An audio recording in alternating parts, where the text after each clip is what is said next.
Me encontraba en el vestíbulo de Morrison & Associates, el bufete de abogados que ayudé a mi hijo a construir desde la nada.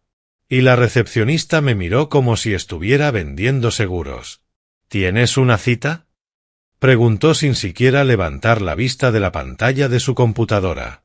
Estoy aquí para la cena de Acción de Gracias, dije. Soy Robert Chen, el padre de Mark. Ella frunció el ceño mientras se desplazaba por algo en su pantalla. No lo veo en la lista de invitados, señor. ¿Estás seguro de que debería estar aquí? 23 años. Ese era el tiempo que llevaba enseñando cálculo en la escuela secundaria Riverside.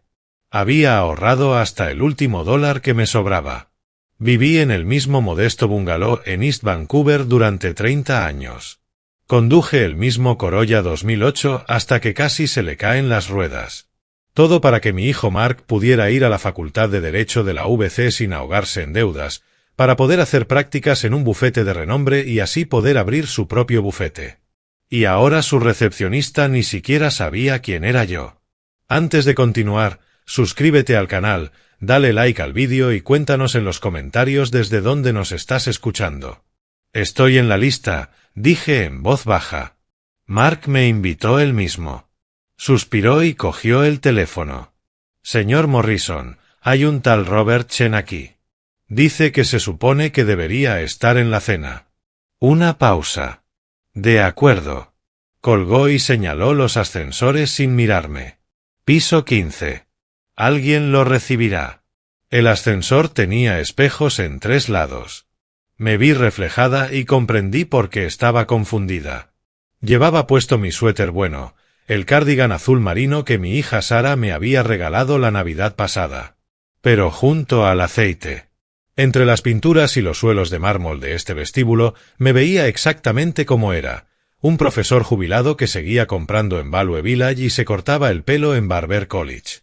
Las puertas del ascensor se abrieron en la 15. Y entré en un mundo diferente. Ventanales floridanos con vistas al puerto de Vancouver. Las montañas de North Shore cubiertas de nieve temprana.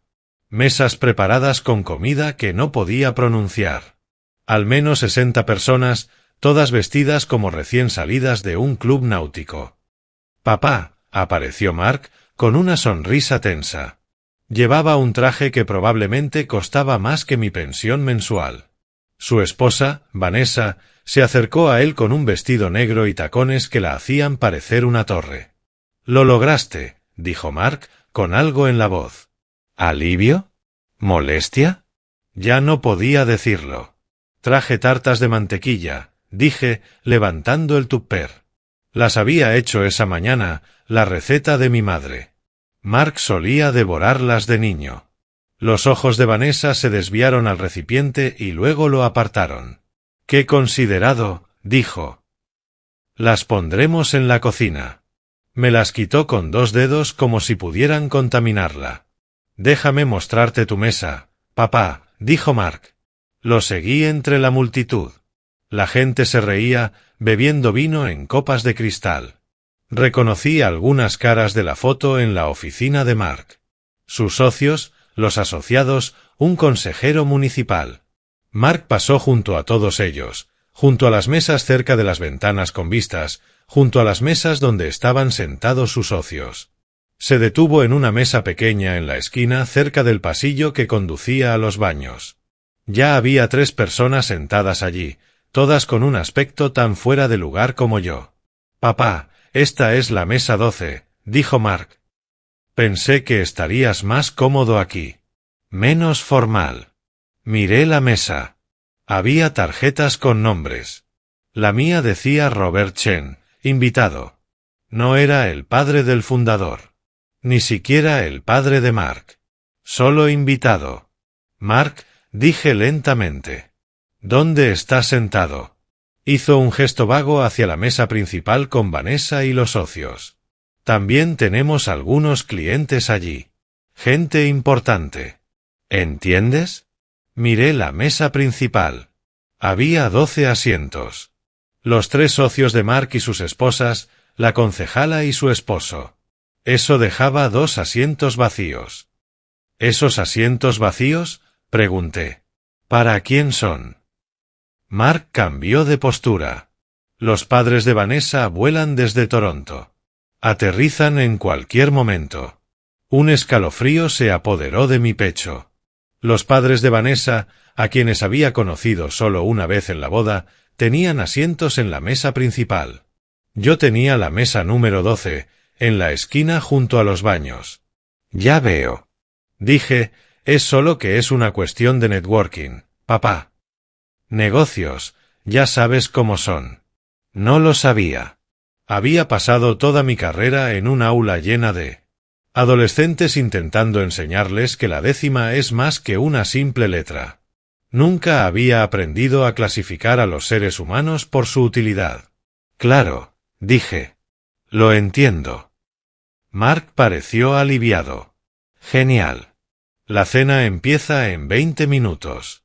Hay un bar por allí si quieres tomar algo. Ya se estaba marchando antes de que pudiera responder. Me senté en la mesa 12. Las otras 3 personas se presentaron. Janet, que trabajaba en contabilidad, Michael, que hacía algo con ella, y Patricia, la madre de la asistente de Mark, que vivía en Burnaby y parecía tan confundida por estar allí como yo. Mantuvimos una conversación incómoda. Me enteré de que Janet llevaba 6 meses pidiendo un aumento. Michael había presentado una queja sobre seguridad laboral que fue ignorada. La hija de Patricia trabajaba 70 horas semanales y apenas recibió atención. No les conté lo que había hecho por Mark. No les conté lo de los $340,000.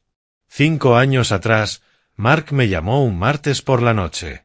Todavía lo recuerdo porque estaba calificando exámenes parciales y casi no respondió. Papá, había dicho, y su voz tenía ese tono cortante que se pone cuando algo va realmente mal. Necesito tu ayuda. Quería dejar su bufete y empezar su propio bufete. Tenía otros 2 abogados listos para unirse al como socios, pero necesitaban capital, espacio de oficina, equipo, personal, gastos operativos para el primer año hasta que empezaran a llegar los clientes. El banco solo les prestaría $200,000. Necesitaban $500,000 para hacerlo bien. ¿Cuánto necesitas de mí?, pregunté. Sé que es mucho, papá. Sé que estabas ahorrando eso para la jubilación, pero ¿cuánto, Mark? 340,000 era cada dólar que tenía. La pensión a la que había contribuido durante 23 años, que invertí en un RRSP cuando me jubilé. La indemnización del seguro de vida de cuando murió Ellen, mi esposa. La pequeña herencia de mis padres. Cada perfume que había logrado ahorrar en 63 años de vida. Lo tendré para el viernes, le dije. Papá, te lo pagaré. Te prometo un máximo de 5 años con intereses. Lo pondré por escrito. Él lo había puesto por escrito. Tenía el pagaré en mi caja de seguridad en la cooperativa de crédito. 5 años con un interés del 6%, pago global al final. Eran $455,000 con vencimiento en noviembre. Eso fue hace 2 semanas. Llamé a Mark para preguntarle sobre el pago, no para presionarlo, solo para ver cómo estaba. El pagaré estaba a punto de vencer. Ah, claro. Me dijo, oye, papá, ¿podemos hablar de eso? La empresa está funcionando muy bien, pero estamos en una fase de crecimiento. Acabamos de pedir un préstamo para contratar a 3 nuevos asociados. Si saco tanto dinero ahora mismo, perjudicará nuestra expansión. Mark, ese es mi dinero de jubilación. Lo sé. Pero mira, ¿y si reestructuramos? Te pagaré mensualmente. La misma cantidad total, solo que repartida. Digamos 10 años. Son $3,800 al mes. Mucho más manejable. $340,000 hoy o $3,800 al mes durante 10 años. No en vano fui profesor de matemáticas.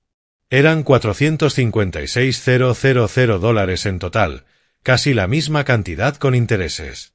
Pero repartidos en 10 años, significaba que Mark mantenía el control de mi dinero durante otra década.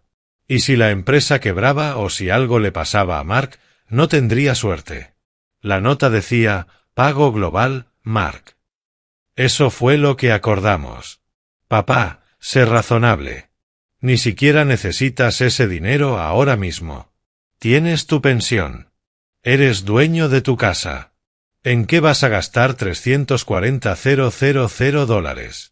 Ahí es cuando. Lo sabía. No pensaba devolverme el dinero. En realidad no. De ninguna manera que importara. Estaba sentada en la mesa 12 observando a Mark recorrer la sala cuando llegaron los padres de Vanessa. Lawrence y Diane Fletcher vestidos como si fueran a una gala en el Four Seasons. Mark se acercó corriendo, todo sonrisas, y los acompañó a la mesa principal. Observé cómo retiraba la silla de Diane, le servía una bebida a Lawrence y les presentaba al consejero municipal. Ni una sola vez miró hacia la mesa 12. La cena estaba servida. Salmón con costra de hierbas con una especie de salsa reductora. Verduras asadas que no reconocí. Janet susurró que el servicio de catering cobraba $200 por plato. Pensé en mis tartas de mantequilla, probablemente tiradas en algún cubo de basura de la cocina. Comí mecánicamente, sin apenas saborear la comida. Al otro lado de la sala, oí la risa estruendosa de Lawrence Fletcher. Estaba contando una historia sobre jugar al golf con un juez de la Corte Suprema. Todos en la mesa principal estaban pendientes de sus palabras. Después de la cena, Mark se levantó para dar un discurso. Agradeció a sus socios. Agradeció a los asociados su arduo trabajo. Agradeció a Vanessa su apoyo. Agradeció a sus suegros por volar desde Toronto. Agradeció al servicio de catering. No me mencionó. Me senté allí, con mi suéter de Value Village, en la mesa 12, junto a los baños, y sentí un cambio en mi interior. No era ira, todavía no. Algo más frío. Claridad, tal vez. Los discursos terminaron. La gente empezó a socializar de nuevo. Me puse de pie, saludé con un gesto a Janet, Michael y Patricia, y caminé hacia el ascensor. Mark me interceptó en el pasillo. ¿Ya te vas?, preguntó. Ni siquiera hemos cortado el pastel. Miré a mi hijo. ¿En serio? Lo miré. ¿Cuándo se había convertido en esta persona? ¿O siempre lo había sido, y yo estaba demasiado ocupada en sentirme orgullosa como para darme cuenta? Necesito preguntarte algo, dije. Y quiero una respuesta sincera. Miró por encima del hombro como si temiera que alguien nos oyera. Claro, papá. ¿Qué pasa? ¿Pensabas devolverme el dinero? Su rostro se tornó cautelosamente inexpresivo. ¿De qué hablas? Te dije que reestructuraríamos la marca. ¿Sí o no? ¿Pensabas devolverme mis $340,000? Se quedó callado un buen rato. Luego dijo, papá, tienes que entender que el dinero ayudó a construir algo. Esta empresa emplea actualmente a 18 personas. Hacemos trabajos pro bono. Estamos marcando la diferencia en sí o no. Me miró y vi la verdad en sus ojos antes de que dijera una palabra. Eres mi padre, dijo finalmente. Se supone que debes ayudarme. Eso es lo que hacen los padres. Ahí estaba. No gracias. No lo siento. Solo derecho. Puro y simple. Asentí lentamente. Ya veo. Gracias por la respuesta honesta.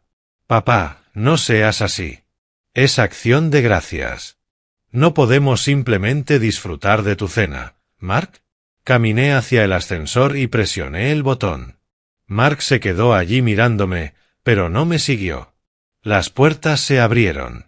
Entré. Justo antes de que se cerraran, lo oí gritar, «Papá, espera». Las puertas se cerraron. Conduje a casa en mi Corolla de 12 años, por calles llenas de hojas de otoño, pasando por casas decoradas con coronas de acción de gracias. Nunca me había sentido tan invisible en mi vida. Cuando llegué a casa, me senté en la cocina e hice una llamada. «Sara, soy papá. Necesito tu ayuda con algo». Mi hija, que enseñaba arte en una escuela primaria en Burnaby, que vivía en un apartamento de una habitación que apenas podía pagar, que de alguna manera se había mantenido amable a pesar de tener todas las razones para no serlo, me escuchó mientras le explicaba lo que necesitaba. «Papá», dijo cuando terminé, «¿estás seguro?» «Nunca he estado más seguro de nada». «Bueno, conozco a alguien, una abogada. Te enviaré su número por mensaje». La abogada se llamaba Grace Tanaka. Tenía una oficina en un centro comercial en Kitlam y cobraba una cuarta parte de lo que cobraba el bufete de Mark. «¿Tienes un pagaré?», preguntó, mirando el documento que había traído. «Firmado y atestiguado con fecha límite el 30 de noviembre. Eso es dentro de 2 semanas. Y se niega a pagar. Quiere reestructurar». «Yo no quiero reestructurar. Quiero mi dinero». Grace me miró por encima de sus gafas de leer.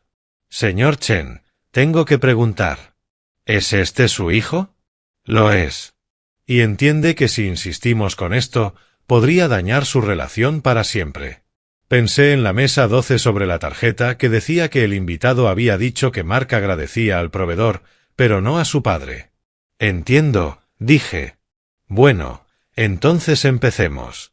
La carta se envió 3 días después. Demanda formal de pago según los términos del pagaré. Pago total para el 30 de noviembre o presentaríamos una demanda. Mark me llamó esa noche. No contesté. Llamó 4 veces más. Luego llamó Vanessa. Yo tampoco le contesté. Finalmente, apareció en mi casa. Vi su BMW detenerse afuera y casi no abrí la puerta. Pero lo hice. «Papá, ¿qué demonios es esto?» Estaba agitando la carta. «¿Me estás demandando? Te pido que cumplas el acuerdo que firmaste». «¿Por dinero? ¿Vas a destruir nuestra relación por dinero?» Miré a mi hijo de pie en el porche de la casa donde había crecido, donde Ellen le había enseñado a montar en bicicleta en la entrada, donde había estudiado para sus exámenes el SAT en la mesa de la cocina. «La destruiste en el momento en que me sentaste en mesa 12», dije en voz baja. «De eso se trata, de la disposición de los asientos». «Papá», le expliqué, «sentaste a los padres de tu esposa en la mesa principal. Personas que has visto 3 veces. Pero a tu padre, quien te dio todo lo que tenía, quien hizo posible que tuvieras esa firma, lo arrinconan junto a los baños como a un extraño al que estás obligado a alimentar. Eso no es justo». Era una cena de negocios. Tenía que hacerlo. Tenías 2 asientos vacíos, Mark. 2. Y decidiste llenarlos con los Fletcher en lugar de hacerme sitio. Eso me dijo todo lo que necesitaba saber sobre lo que valgo para ti. Guardó silencio un momento. «¿Entonces de verdad vas a hacer esto? Llevarme a juicio. Págame lo que me debes antes del 30 de noviembre y no habrá juicio». «No tengo $340,000 sin pagar». «Entonces supongo que tendrás que averiguarlo. Eres abogado. Seguro que se te ocurre algo». Empecé a cerrar la puerta. «Papá, espera. Por favor, ¿podemos hablar de esto? Estamos hablando de ello. Quiero mi dinero. Tienes hasta el 30 de noviembre». Cerré la puerta. El 30 de noviembre llegó y pasó. Ningún pago, ninguna llamada, nada. Grace presentó la demanda el 1 de diciembre. La respuesta de Mark llegó a través de su propio abogado, alguien de un gran bufete del centro. Afirmaron que la nota era un regalo disfrazado de préstamo y que yo no tenía intención de cobrarla.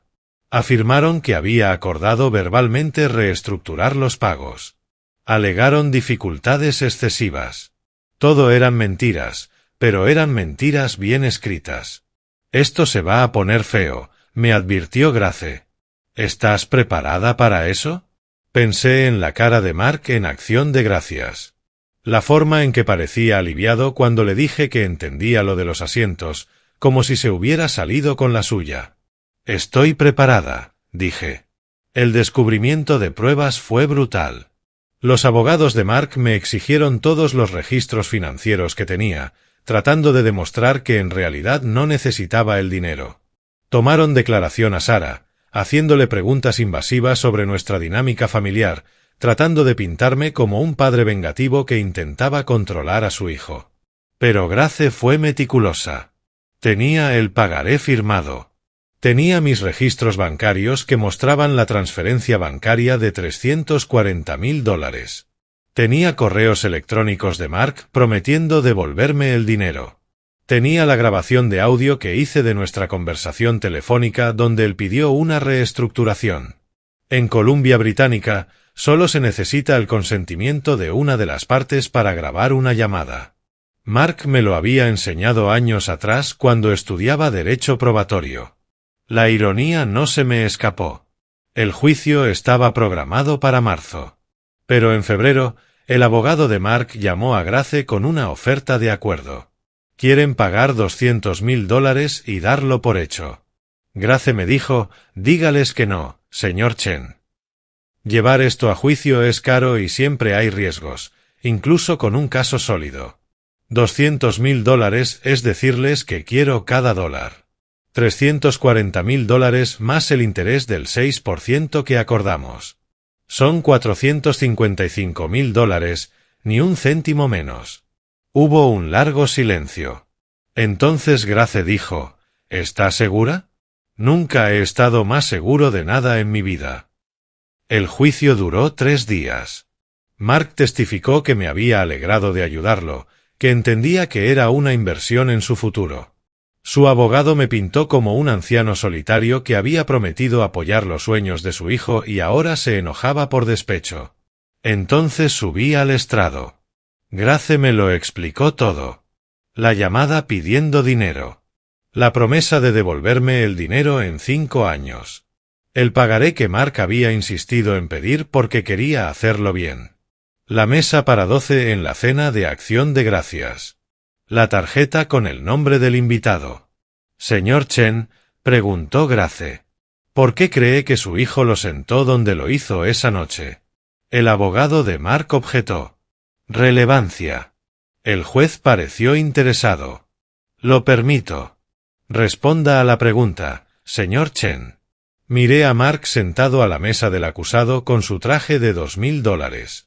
Como era una obligación, dije, no soy un padre. No es el hombre que lo crió, sino alguien a quien tuvo que alimentar, como el proveedor a quien agradeció en su discurso. Había cumplido mi propósito. Le había dado el dinero. Ahora solo estorbaba. El juez me otorgó la cantidad total, $455,000, más las costas judiciales y los honorarios legales. El total ascendió a $478,000. Mark tuvo que pedir un préstamo para pagarlo. Supe por Sara que casi destruyó la empresa. Tuvieron que despedir a 6 asociados y cancelar sus planes de expansión. Mark y Vanessa tuvieron que vender su apartamento en Cole Harbour y mudarse a un piso de alquiler en Burnaby. No me sentí bien, pero tampoco mal. Me sentí tranquilo. Sara me ayudó a invertir el dinero correctamente esta vez. Invertimos la mayor parte en una cartera diversificada, guardamos algo de liquidez para emergencias y destiné $150,000 a algo que llevaba años pensando. Compré un pequeño local comercial en East Van y lo convertí en un centro comunitario de tutoría. Ayuda gratuita en matemáticas para niños cuyas familias no podían permitirse los costosos servicios de tutoría. Sara se ofreció como voluntaria para dar clases de arte allí los fines de semana. Contratamos a otros 2 profesores jubilados a tiempo parcial. Lo llamamos Centro de Aprendizaje Ellen Chen. Mi esposa. Mark envió un correo electrónico después de que la sentencia fuera firme. Sin asunto, solo una frase. Espero que ahora estés contento. No respondí. Sara me preguntó una vez si me arrepentía. Estábamos en el centro de aprendizaje viendo a un niño que por fin entendía cómo factorizar una ecuación cuadrática y me dijo, «Papá, ¿alguna vez deseaste haberlo dejado pasar?» Lo pensé. Realmente lo pensé. No, dije. Pasé toda mi carrera enseñando a niños que las acciones tienen consecuencias, que no se puede simplemente tomar y tomar sin dar nada a cambio. Si hubiera dejado que Mark se saliera con la suya, ¿qué le habría enseñado? Pero es tu hijo. Exactamente. Es mi hijo, lo que significa que le debo la verdad. Incluso cuando duela, especialmente cuando duele. La verdad es que no puedes tratar a las personas como si fueran desechables solo porque te quieren. No puedes quitarle los ahorros de toda la vida a alguien y luego actuar como si le estuvieras haciendo un favor al reconocer su existencia. Sara se quedó callada un momento. Dijo, mamá estaría orgullosa de ti. Sentí un nudo en la garganta. ¿Crees? Lo sé. Así que siempre decía que eras la persona con más principios que había conocido, incluso cuando te costaba caro. Han pasado 2 años desde el juicio. Mark y yo no hemos hablado. Oí que él y Vanessa tuvieron un bebé el año pasado, un niño. Sara me mostró una foto en Facebook. Se parece a Mark de pequeño. A veces me pregunto si Mark lo hará de otra manera. Si le enseñará a su hijo sobre la gratitud, sobre el respeto, sobre que el amor no es una transacción y la familia no es una oportunidad para hacer contactos. Pero sobre todo, ya no pienso en Mark para nada. Pienso en los niños del centro de aprendizaje, en la madre soltera que lloró cuando le dije que la tutoría era gratis, en la chica de 14 años que reprobó matemáticas y acaba de ser aceptada en la VC con una beca. Pienso en Sara, que me llama 2 veces por semana y viene a cenar todos los domingos, que a veces trae a su novio, un trabajador social llamado James, que la trata como... Ella es la persona más importante del mundo, quien me pidió permiso antes de proponerme matrimonio el mes pasado, aunque no tenía por qué. Pienso en la vida que estoy construyendo con el dinero que luché por recuperar. No el que Mark me robó, sino el que estoy creando ahora con intención y propósito. La semana pasada, un chico del centro de aprendizaje me preguntó por qué hacía esto. ¿Por qué pasaba mi jubilación ayudando a niños al azar con la tarea en lugar de viajar o jugar al golf o lo que se supone que hacen las personas mayores? Le dije lo que Ellen solía decirme cuando éramos profesores jóvenes que pensábamos que podíamos cambiar el mundo un estudiante a la vez. Porque algún día alguien te ayudará cuando lo necesites y necesitas saber cómo se siente eso para poder hacerlo por otra persona. El chico asintió como si lo entendiera. No sé si Mark alguna vez lo entendió. No sé si alguna vez lo hará, pero ya no soy responsable de enseñarle. Hice ese trabajo durante 30 años. Le di todo lo que tenía, todo lo que sabía, todo lo que era.